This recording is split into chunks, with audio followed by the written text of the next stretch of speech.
का स्वदेशी उत्पादन 70 लाख टन बढ़ाने के लिए 6 उर्वरक संयंत्रों का उद्धार किया जा रहा है।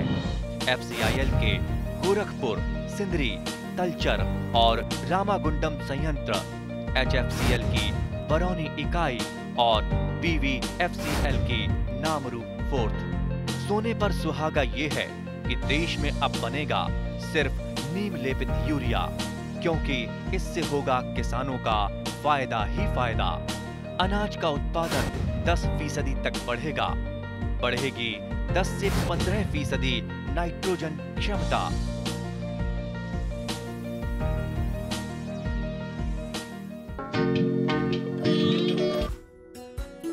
পশুপালন খণ্ডৰ এক অন্যতম উপাদান হ'ল পশুখাদ্য।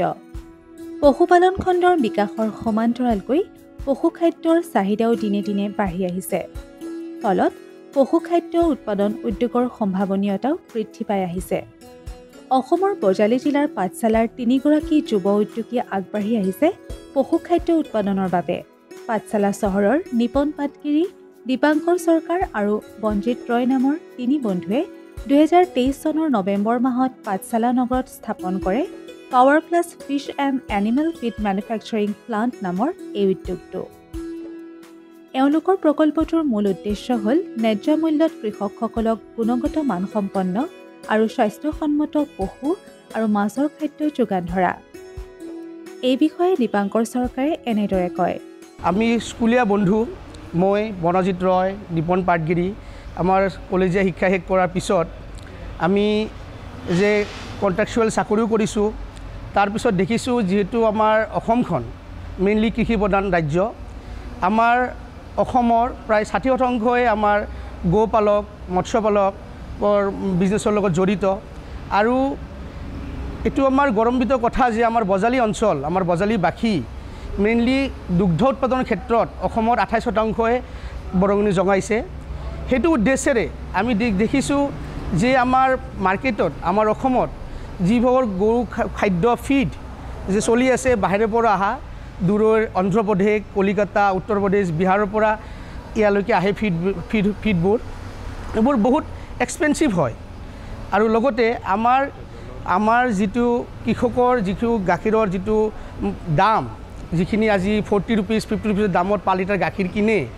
তেওঁলোকে ফিডৰ নামত বেছি সংখ্যক পইচা ফিডৰ নামত বহুত খৰচ হয়। কাৰণ বৰ্তমান সময়ত আমাৰ খেতি পথাৰত ঘাঁহ আগৰ দৰে সুবিধাটো নাই,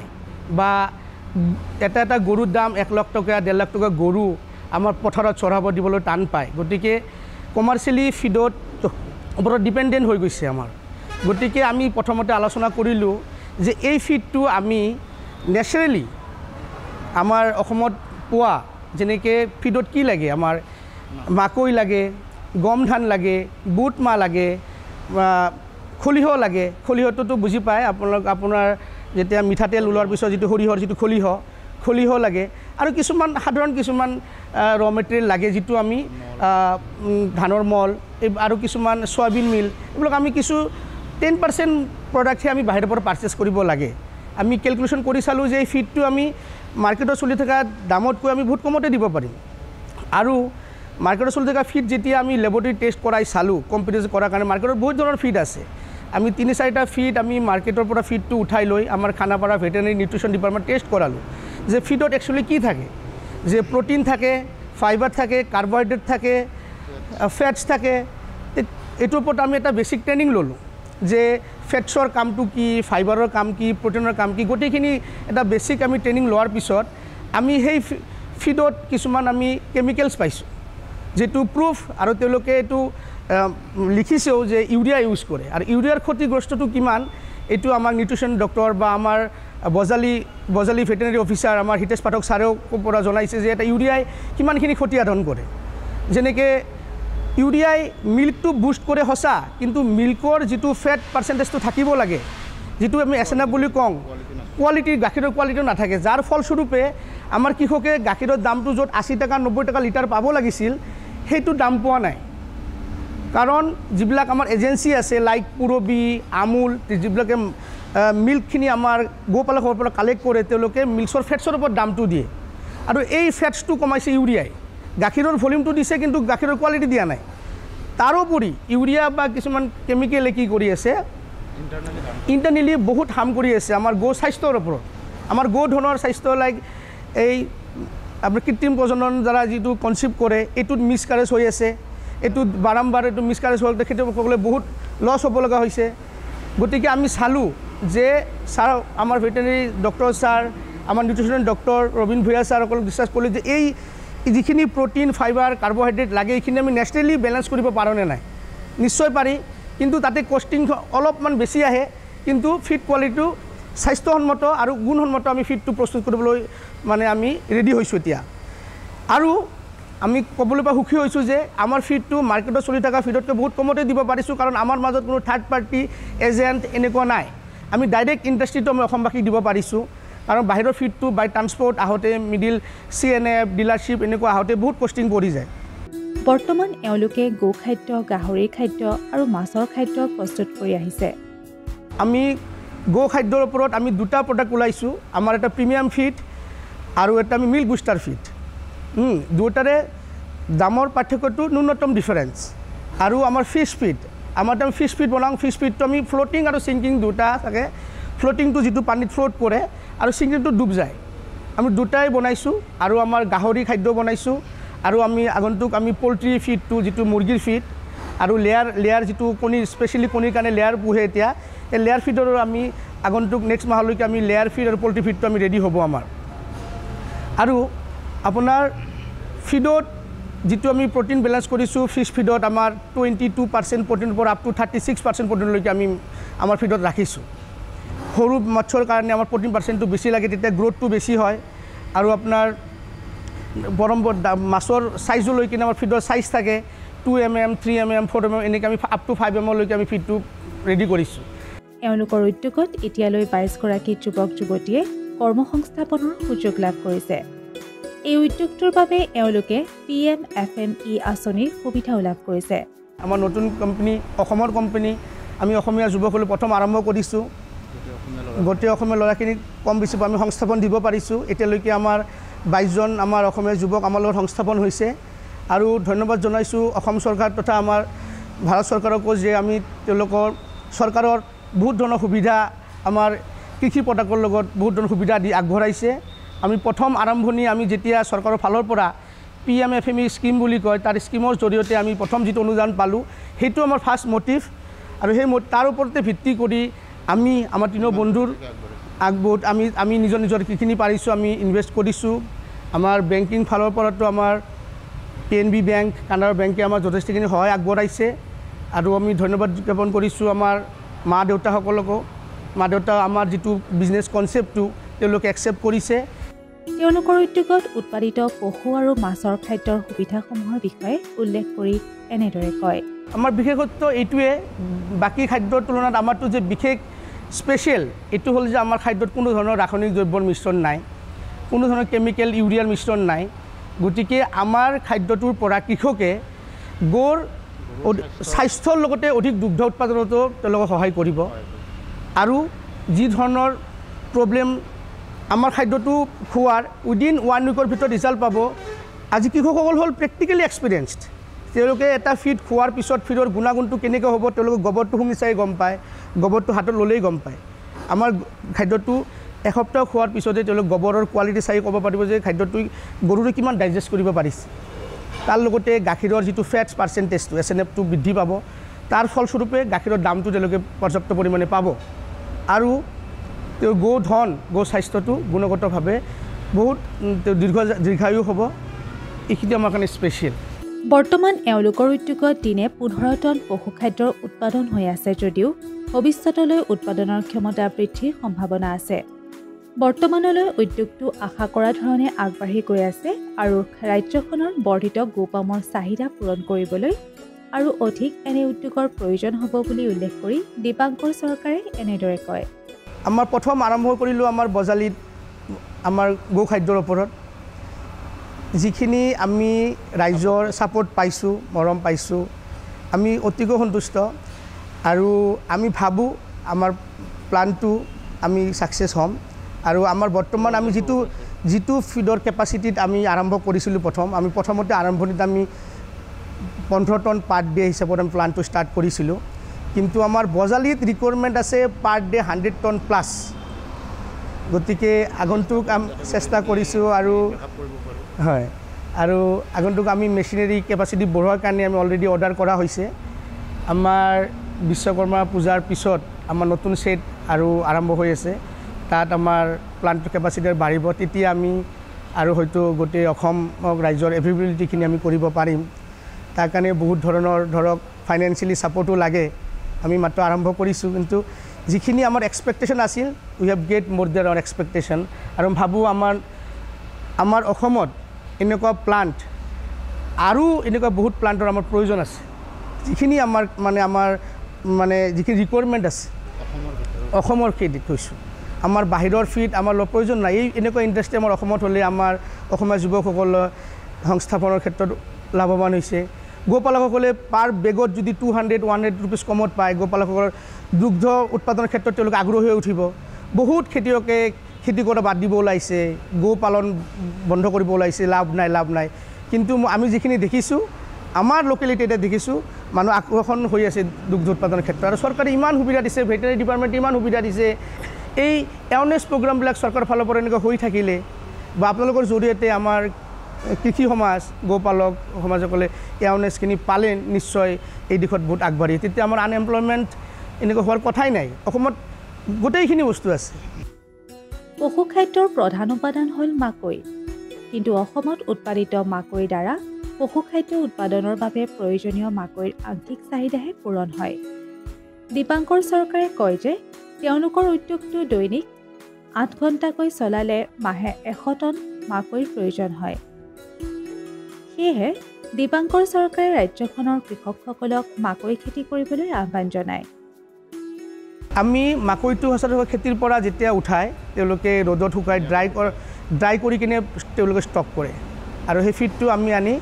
গ্ৰাইণ্ড কৰোঁ আমাৰ মেচিনত আমি গ্ৰাইণ্ড কৰোঁ তাৰপিছত আমাৰ মেচিনত মিক্সাৰ মেচিন আছে আপোনাৰ ইন্ট্ৰডাকশ্যন অলৰেডি কৰোৱা হৈছে কিজানি বা আপুনি চাব আমি ইয়াতে মিক্সাৰ কৰোঁ আৰু মই আৰু এটা আমাৰ নৱপ্ৰজন্মক আৰু এটা কথা ক'ব বিচাৰোঁ আমি যেতিয়া আজি প্ৰায় 3 মাহমান আগত আমি মাকৈ পাৰ্চেছ কৰিছোঁ আমি বজালি জিলাৰ আমাৰ বৰপেটা জিলাৰ যিখিনি আপোনাৰ বাগবৰ জনিয়া মন্দিয়া অভয়পুৰ ধুবুৰী ছাইডত আমাৰ মাকৈৰ খেতি বহুত যথেষ্ট পৰিমাণে হয় যথেষ্ট মাকৈ হয় গতিকে কিন্তু আমাৰ এইখিনিত আমাৰ ধান খেতিৰ ওপৰত বেছি গুৰুত্ব দিয়ে মাকৈ খেতিটো কম কৰে কাৰণ তেওঁলোকৰ চ'ৰ্চ নাই কিজানি মাকৈটো চেল ক'ত কৰিব কিন্তু আমাৰ কোম্পানীত মাকৈ ৰিকুৱাৰমেণ্ট পাৰ মান্থ 100 টনৰ ৰিকুৱাৰমেণ্ট আছে আমাৰ নিজৰ এই সৰু প্লাণ্টতে 100 টন মাকৈ পাৰ মান্থ লাগে মিনিমাম যদি আমি 8 ঘণ্টাও প্লাণ্টটো চলাওঁ 100 টন মাল আমাৰ মাকৈ লাগে কিন্তু আমি দেখিছোঁ আজি 3 মাহ আগতে মাকৈ আমি কিনিছোঁ 16 টকা কেজি পাৰ কেজি কিন্তু আজিৰ ডেটত আমি 25 টকা কেজি মাকৈ কিনি আছোঁ 3 মাহত মাকৈ ৰেটটো 8-9 টকা পাৰ কেজিত বাঢ়ি গৈছে গতিকে আমাৰ যিখিনি ইয়ং জেনেৰেশ্যন আছে চৰকাৰে মাটি লিজত দি আছে ইমান সুবিধা দি আছে ৰিজাৰ্ভ লেণ্ডবিলাক ইমান পৰি আছে তাত আমাৰ মাকৈৰ খেতি কৰিব লাগে আমি মাকৈ ল'ম মাকৈ 8 টকা পাৰ কেজিত বাঢ়ি গৈছে আজিৰ ডেটত আমি 25 টকা কেজি মাকৈ কিনিব লগা হৈছে আমি ষ্টক যিখিনি আমাৰ সামৰ্থ্য আছিল আমি ষ্টক কৰি ৰাখিছিলোঁ কিন্তু ইমানো আমাৰ সামৰ্থ্য হোৱা নাছিল যেতিয়া আমি যে 500 টন 1000 টন মাকৈ আমি ষ্টক কৰি ৰাখিম মাকৈ খেতিত আহিব লাগে মাকৈ মানে এই ফিড ইণ্ডাষ্ট্ৰিত মাকৈটো মেইন চ'ৰ্চ আমি 25% মাকৈ ইউজ কৰিব লাগে ইয়াত মাছতো গৰুৰ ফিডতো আৰু আপোনাক আৰু এটা মেছেজ দিম যে অসম চৰকাৰৰ মোদী চৰকাৰৰ সপোন অমৃত সৰোবৰ বুলি স্কিম দিছে অমৃত সৰোবৰ য'ত আমাৰ অসমৰ ৰিজাৰ্ভ লেণ্ডবিলাক আছিলে এই ৰিজাৰ্ভ লেণ্ডবিলাক যেনে এনে পৰি থকা লেণ্ডবিলাকত মোদী চৰকাৰৰ সপোন যে আপোনাৰ অমৃত সৰোবৰ ফিচাৰী বনাইছে গভৰ্ণমেণ্ট ফিচাৰী 16 বিঘা কৰি এটা ফিচাৰী আমাৰ বজালি জিলাত total 76 fishery already construction completed excavation আৰু সেই ফিচাৰীবিলাক আমাৰ অলৰেডি CLF মানে গোটবিলাকক হেণ্ড অভাৰ কৰা গৈছে এটা চৰকাৰৰ সপোন তাত মাছ চৰকাৰে দিব ফিড চৰকাৰে দিব আৰু তাৰে পুহিবলৈ তাৰে ৰেভিনিউটো আমাৰ গোট পঞ্চায়ত বা ব্লকৰ অন চ'ৰ্চত পাব ইমান ভাল পদক্ষেপ তাতে আমাৰ ফিডৰ ডিমাণ্ডটো বহুত আছে তাতো ফিড ইমান লাগিব যে আমাৰ প্লান্টে আমি ইমান ফিড ফুলফিল কৰিব নোৱাৰোঁ তেতিয়াও আমাৰ বাহিৰৰ পৰা পাৰ্চেছ কৰিব লগা হ'ব গতিকে এই ফিডৰ বহুত মানে ডিমাণ্ড আছে ইন ফিউচাৰ এইটো আমাৰ মেইন উদ্দেশ্য এই ফিড মানে ফিছ ফিডটো কৰাৰ প্লানিং আমাৰ প্ৰি প্লেনটো এইটোৰ ওপৰতো আমাৰ এটা আছিলে চৰকাৰৰ সেই স্কিমৰ ওপৰত কৰাৰ কাৰণে ৰাজ্যখনৰ বৰ্ধিত পশুপালকৰ সংখ্যালৈ চাই পশুখাদ্য উৎপাদন কৰা এনে আৰু অধিক উদ্যোগৰ প্ৰয়োজন। বৰ্তমান বজালী জিলা পশুপালন ক্ষেত্ৰৰ বাবে ৰাজ্যৰ ভিতৰতে এখন অগ্ৰণী জিলাত পৰিণত হৈছে। বজালী জিলাত এতিয়া দৈনিক প্ৰায় 50,000 লিটাৰৰো অধিক গাখীৰৰ উৎপাদন হয়। ইয়াৰ উপৰিও জিলাখনৰ বহু শিক্ষিত যুৱক যুৱতী গাহৰি, ছাগলী আৰু হাঁহ কুকুৰা পালনৰ বাবে আগবাঢ়ি আহিছে। এই ক্ষেত্ৰত জিলা প্ৰশাসনেও প্ৰয়োজনীয় সহায় সহযোগিতা আগবঢ়াই আহিছে। বজালী জিলাত ৰূপায়িত হৈ থকা পশুপালন আৰু দুগ্ধ উন্নয়ন সম্পৰ্কীয় কাম কাজ সম্পৰ্কে বজালী জিলা উন্নয়ন আয়ুক্ত ডাক্তৰ আশ্ৰাফুল আমিনে এনেদৰে কয়। বজালী জিলাতো আন জিলাৰ দৰে আমাৰ পশুপালন বিভাগক যথেষ্ট গুৰুত্ব দিয়া হৈছে। আমাৰ ইয়াত যথেষ্ট সংখ্যক ফাৰ্মাৰ আছে আৰু যিহেতুকে পশুপালনৰ লগত আমাৰ ইয়াত বজালী জিলা হ'ল অসমৰ একমাত্ৰ জিলা য'ত আমাৰ ODOP one district one product হিচাপে ইয়াত গাখীৰ উৎপাদনটোক গুৰুত্ব দিয়া হৈছে আৰু তাৰ কাৰণে বিভিন্ন ধৰণৰ আঁচনি লোৱা হৈছে। বহুত ধৰণৰ কোঅপাৰেটিভ আমি কৰি আছোঁ। অলৰেডি আমাৰ কোঅপাৰেটিভ ফৰ্ম হৈ গৈছে বহুত কেইখন। ইয়াত মিল্ক ইউনিয়ন আছে আৰু আমাৰ মুখ্যমন্ত্ৰীৰ CMS গাই যিটো প্ৰগ্ৰাম আছে তাৰ পৰা আমাৰ মাননীয় মুখ্যমন্ত্ৰী মহোদয় ইয়াত আমাৰ 30 কিলোলিটাৰ ডেইলি উৎপাদনৰ কাৰণে এটা প্ৰচেছিং প্লাণ্টটো লোৱা হৈছে, যিটো গলিয়াত হৈ আছে। তাৰোপৰি NSC ফাণ্ডৰ পৰা আমাৰ ইয়াত 10,000 কিলোলিটাৰৰ এটা মিল্ক প্ৰচেছিং ইউনিট চলি আছে আৰু আমাৰ অলমষ্ট এভাৰেজ 50,000 মান আমাৰ গাখীৰ উৎপন্ন হৈ আছে সদ্যহতে। গতিকে সেইখিনি কাৰণে আমাৰ যিহেতুকে ইভেন নাবাৰ্ড বা অন্যান্য আমাৰ ইণ্ডাষ্ট্ৰী বিভাগৰ পৰা আমি লগ লাগি পেলাই বিভিন্ন কোঅপাৰেটিভবিলাকৰ আৰ্থিক সাহায্য দিয়াৰ কাৰণে আমি ব্যৱস্থা লৈ আছোঁ। ইভেন সদ্যহতে হৈ যোৱা যিটো আমাৰ CM AAA তাতো কিছুমান আমাৰ যথেষ্ট সংখ্যক আমাৰ বেনিফিচিয়াৰী আমাৰ চিলেক্ট হৈছে। তেখেতসকলক এই গাখীৰটোৰ লগত জড়িত হৈ যাব আৰু ইয়াত আমুল বা অন্যান্য যিবিলাক আমাৰ পুৰবী গাখীৰ সংগ্ৰহ কৰে আৰু যথেষ্ট এটা উৎসাহ উদ্দীপনাৰে গাখীৰ দি থাকে আৰু তাৰ কাৰণে দানা ইত্যাদি যিবিলাক সমস্যা আছে এই সমস্যাৰ কাৰণে আমি কাম কৰি আছোঁ। তাৰোপৰি আমাৰ যিবিলাক ৰোগ প্ৰতিৰোধীৰ কাৰণে আমি সময়ে সময়ে যিখিনি ভেকচিন দিব লাগে, বিশেষকৈ চবকা হওক বা অন্যান্য যিবিলাক বেমাৰৰ কাৰণে ভেকচিন দিয়া হয় সেই ভেকচিনবিলাক আমি ৰেগুলাৰলি দি আছোঁ। আৰু তাৰোপৰি আমাৰ বিভাগে ইয়াত পশুপালন বিভাগে কি কৰি আছে যে আমাৰ বিভিন্ন ধৰণৰ কেম্প কিছুমান কৰি আছে, মানুহ সজাগ কৰি আছে। অকল গাখীৰ উৎপাদনৰ ক্ষেত্ৰতো নহয় যে বেমাৰ প্ৰতিৰোধৰ কাৰণে time to time treatment camp বা ইত্যাদি বা আমাৰ যিহেতুকে বজালী জিলাত KVK এতিয়াও হোৱা নাই, আমাৰ নিয়াৰ বাই আমাৰ হাউলিত KVK আছে। KVKও আমাৰ ইয়াত যথেষ্ট সহযোগ কৰে। তেখেতৰ উদ্যোগতো আমি আমাৰ ফাৰ্মাৰসকলৰ লগত সময়ে সময়ে আমি বিভিন্ন প্ৰগ্ৰাম কৰোঁ আৰু সেইধৰণে আমি আগবাঢ়ি যাবৰ কাৰণে ফাৰ্মাৰসকলক আৰু সময়ে সময়ে আমাৰ বিশেষকৈ ODOPৰ কাৰণে আমাৰ কোঅপাৰেটিভ ডিপাৰ্টমেণ্টৰ ফালৰ পৰা আজি লাষ্ট 2-3 মাহত আমাৰ যথেষ্ট সংখ্যক আমাৰ কোঅপাৰেটিভ ফৰ্ম হৈছে আৰু যিহেতুকে অসম চৰকাৰৰ এটা অলৰেডি এটা সিদ্ধান্ত লৈছে যে মানে যিটো অৰ্গেনাইজ ছেক্টৰত যদি গাখীৰ উৎপাদন কৰে তেতিয়াহ'লে তেখেতসকলক 5 টকা এটা ছাবচিডি দিয়া হ'ব। সেইটো এটা ফাৰ্মাৰসকল যথেষ্ট উৎসাহিত হৈছে। এইটো অতি সোনকালে আৰম্ভ হৈ যাব আৰু মাননীয় মুখ্যমন্ত্ৰী মহোদয় যিহেতুকে ইয়াত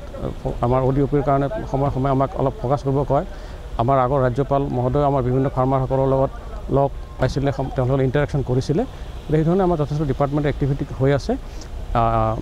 সমস্যা বহুত আছে যদিও আমাৰ সমস্যাবিলাকক আমি সমস্যা হিচাপে নাভাবি পেলাই আমি আগবাঢ়ি যাবৰ কাৰণে চেষ্টা কৰি আছোঁ আৰু আমাৰ পশুপালন বিভাগেও আমি বিচৰা ধৰণে যথেষ্ট সহায় সহযোগ কৰি থাকে, এইমতে আমি কৰি আছোঁ। এনেদৰে পশুপালন আৰু পশু চিকিৎসা বিভাগ আৰু প্ৰশাসনৰ সহযোগত বজালী জিলা পশুপালন খণ্ডৰ উন্নয়নৰ ক্ষেত্ৰত এখন লেখত ল'বলগীয়া জিলাত পৰিণত হৈছে। किसान पूरी तरह से सशक्त और सक्षम बने, इस लक्ष्य के साथ हम निकले हैं। देश के किसानों को हर वो साधन संसाधन दिए जाए जिससे वो अपनी आय दोगुनी कर सके। ये मुस्कान है खुशहाली की, देश के मान की। ये मुस्कान है किसानों की और इस मुस्कान की वजह है प्रधानमंत्री किसान सम्मान निधि योजना, जो अन्नदाताओं की आशाओं की जमीन को पिछले 5 वर्षों से इस तरह सींच रही है कि उनके जीवन में खुशी और आत्मविश्वास की फसल लहलहा रही है। माननीय प्रधानमंत्री जी की दूरगामी सोच का नतीजा है प्रधानमंत्री किसान सम्मान निधि योजना। लगातार तीसरी बार चुनी गई सरकार का पहला निर्णय किसानों के बारे में है। माननीय प्रधानमंत्री द्वारा PM किसान योजना की 17वीं किस्त की फाइल पर किया गया हस्ताक्षर मेहनतकश अन्नदाताओं के प्रति सरकार की प्रतिबद्धता को दर्शाता है। विश्व की सबसे बड़ी डायरेक्ट बेनिफिट ट्रांसफर योजनाओं में से एक प्रधानमंत्री किसान सम्मान निधि योजना में एक पारदर्शी प्रक्रिया के तहत सभी किसान परिवारों को 2000 रुपए की 3 समान किश्तों के माध्यम से कुल 6000 रुपए दिए जाते हैं। अब तक 16 किस्तों द्वारा 11 करोड़ से अधिक पीएम किसान लाभार्थियों को 3.04 लाख करोड़ रुपए से अधिक की धनराशि डायरेक्टली उनके अकाउंट में ट्रांसफर की जा चुकी है। प्रधानमंत्री किसान सम्मान निधि के तहत सालाना 6000 की किस्तें मिलती हैं। यह हमारे लिए एक वरदान साबित हुई। प्रधानमंत्री किसान योजना पंजीकृत होला परे ता परठारु आज पर्यंत 32,000 टंका पाइछि। इस योजना से किसानों के साथ समग्र कृषि का जीर्णोद्धार हुआ है। देश के माननीय प्रधानमंत्री श्री नरेंद्र मोदी जी के विजन के तहत इस योजना को किसान केंद्रित डिजिटल बुनियादी ढांचा में तब्दील किया गया है, जिसमें बिना किसी बिचौलिए के किसानों को सीधे किश्तों का भुगतान किया जाता है। केंद्र सरकार के संकल्प को डिजिटल इंडिया से जोड़ते हुए ये योजना मोबाइल ऐप, ई-केवाईसी प्रक्रिया, मोबाइल ऐप से फेस ऑथेंटिकेशन और नो योर स्टेटस मॉड्यूल की सुविधा प्रदान करती है, जिससे किसान इस योजना से जुड़ी कोई भी जानकारी सीधे प्राप्त कर सकते हैं। किसानों के जीवन को और आसान बनाने के लिए AI चैटबॉट किसान ई मित्र बेहतर कल का एक नया आगाज है। किसान ई मित्र AI चैटबॉट एक सच्चे दोस्त की भूमिका निभाते हुए योजना से जुड़ी सारी जानकारी चयनित भाषा में मुहैया कराता है। पीएम किसान की 17वीं किस्त के रूप में आज माननीय प्रधानमंत्री द्वारा 9.26 करोड़ से अधिक पात्र किसानों को 20,000 करोड़ रुपए की धनराशि सीधे उनके बैंक खातों में ट्रांसफर की जा चुकी है। केंद्र सरकार की एक और अहम पहल है कृषि सखी, जो ज्ञान और महिला सशक्तिकरण का अद्भुत संगम है। कृषि सखी अभियान द्वारा गांव की महिलाओं को पारंपरिक कृषि प्रथाओं से लेकर नवीन तकनीकों के बारे में प्रशिक्षण दिया जाता है, जो महिला किसानों को आर्थिक व सामाजिक रूप से मजबूत बनाता है। गांव की हर महिला को इस मुहिम से जोड़ने के लिए माननीय प्रधानमंत्री श्री नरेंद्र मोदी जी द्वारा 30,000 से अधिक स्वयं सहायता समूहों का कृषि सखियों के रूप में प्रमाणीकरण किया गया है। कृषि सखी हमारी सहेली जैसी हैं और गांव-गांव में आती हैं, हमको खेती बाड़ी के बारे में बहुत कुछ सिखाती हैं। ऐसे अनूठे प्रयासों से देश का किसान स्वाभिमानी, स्वावलंबी, सशक्त और आत्मविश्वासी बन रहा है। किसान भाइयों गांठ बांध लो, गांठ बांध लो, बहुत बहुत है काम की, समृद्धि के पैगाम की। मिट्टी के मिजाज को समझो, मिट्टी के हर राज को समझो, मिट्टी की तुम जांच कराओ, मुफ्त सॉइल हेल्थ कार्ड ले जाओ। कभी मुनासिब बीज लगाओ, सही किस्म की खाद ले आओ, जितनी जरूरी उतनी डालो, सही मात्रा खुद पहचानो, इसको अपना मंत्र बना लो, मिट्टी की सेहत को जानो। बात बहुत है काम की, कम लागत अधिक वरदान की। किसान भाइयों गांठ बांध लो, आज ही मिट्टी की जांच कराएं। राज्य सरकार के कृषि अधिकारी से संपर्क करें और मुफ्त में सॉइल हेल्थ कार्ड पाएं। कृषि और किसान कल्याण मंत्रालय द्वारा किसान हित में जारी।